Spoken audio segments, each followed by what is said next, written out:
Hi everybody, welcome to our ENG 530-730 Topics in Genre course on fantasy and play. I am actually really excited for this course, and I'm really happy that all of you decided to spend your summer learning a little bit more about literature and its impact on contemporary culture, especially in terms of the topics we're talking about. In this first video, I'm just going to briefly introduce myself and then talk a little bit more about some of the major readings that we're going to be doing in the class and how they connect to my vision for the class. And then in a second video that's going to be coming up soon, I am going to run through the syllabus elements of the course, including the assignment structure and how that's going to interact with the readings. For those of you who don't know me, I am Dr. Gerald Noctway of the Department of English here at EKU. And up until 2011, all of my published work was on class, gender, and chivalric ideologies in 14th and 15th century European literature. So here at EKU, I teach courses on early British literature and medieval literature whenever they let me. But as some of you may know, I'm also the graduate coordinator of the English department, so if you have questions about graduate study in general, I am also the person to ask about that. So what happened in 2011? That was the year that I gave my first academic conference paper on a work of fantasy, not medieval literature, and in case you're wondering, it was on the Potem series by James Branch Cabell, a Virginian fantasy writer who's largely unknown today but was a big influence on Gary Gygax, and we'll talk more about him later. Like many people, I became interested in the Middle Ages by reading modern fantasy stories, like the works of J.R.R. Tolkien and Lloyd Alexander. Reading those kinds of books made me want to learn more about the Middle Ages, not because of the history itself, but really because I wanted to live in the Middle Ages. So shortly after discovering the stories, I started playing at living in that setting through tabletop role-playing games like Dungeons & Dragons and Tunnels & Trolls, and through adventure video games like The Legend of Zelda and Dragon Warrior. In the first half of my academic career, I assumed that those parts of my background were just a little silly, and definitely not something that was worthy of study.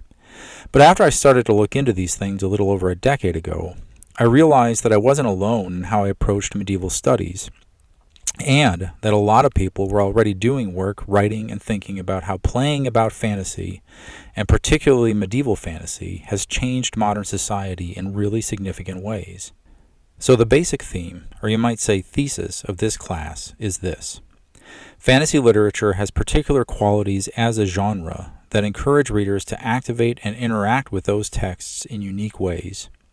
And the two best words that I've found to describe those unique forms of activation and interaction are play and immersion. People who like fantasy literature, and we can maybe call them fans, often want to live inside of the created worlds of the authors.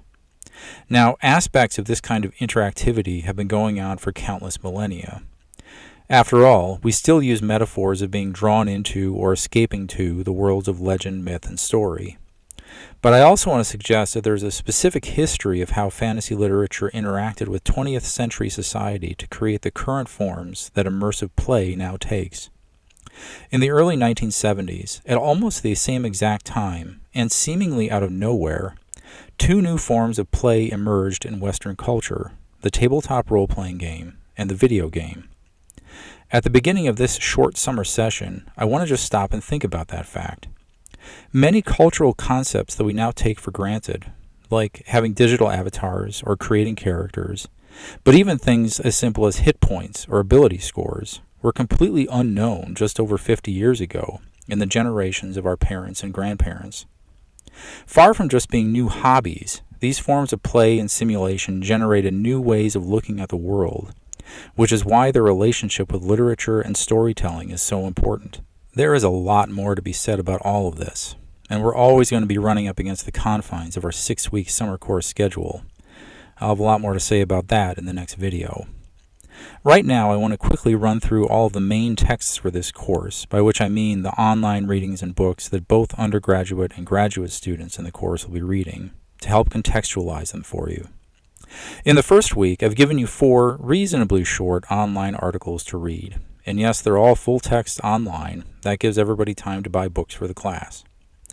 To keep things simple, 2 of the articles have to do with fantasy, and the other 2 have to do with play.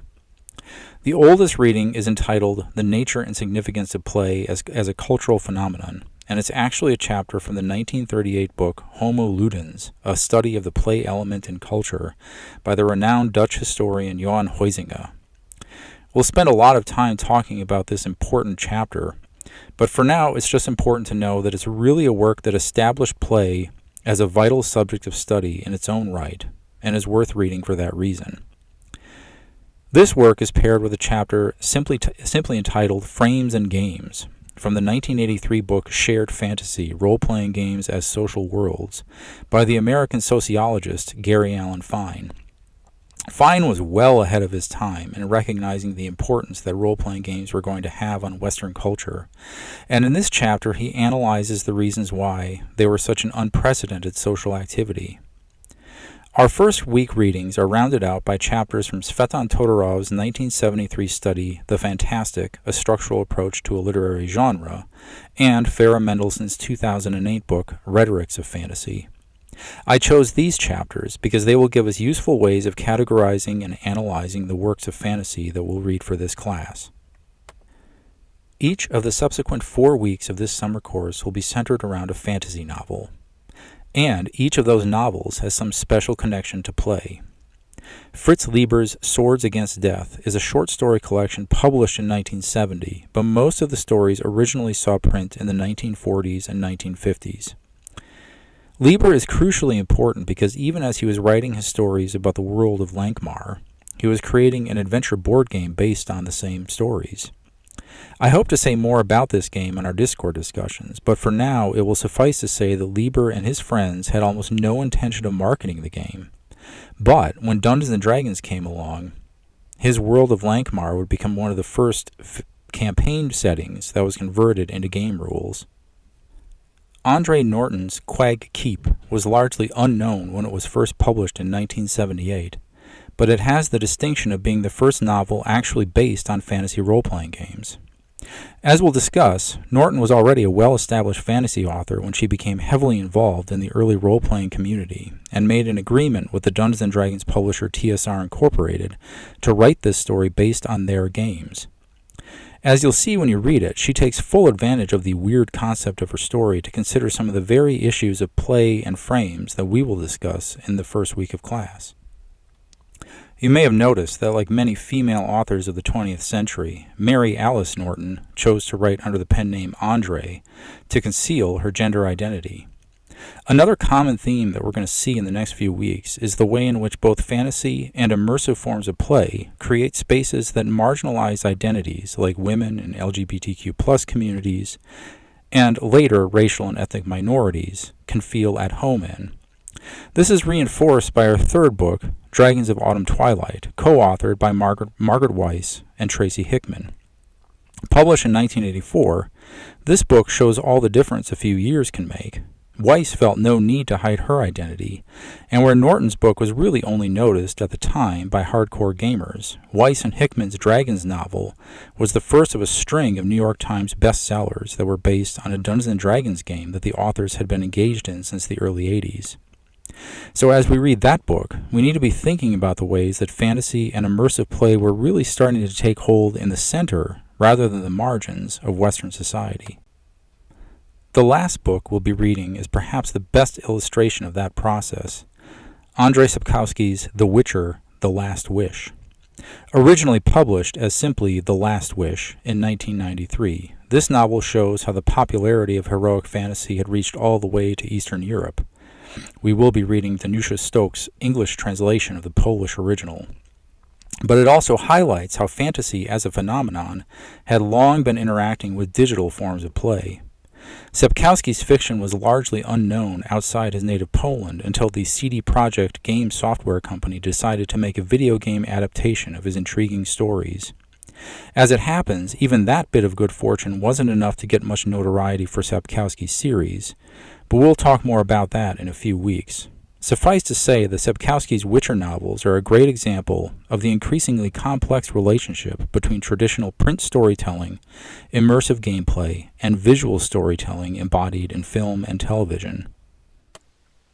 Okay, so that's a sort of rough overview of some of the ideas that we're going to be talking about and the readings we're going to be doing, the main readings we're going to be doing over the next 6 weeks.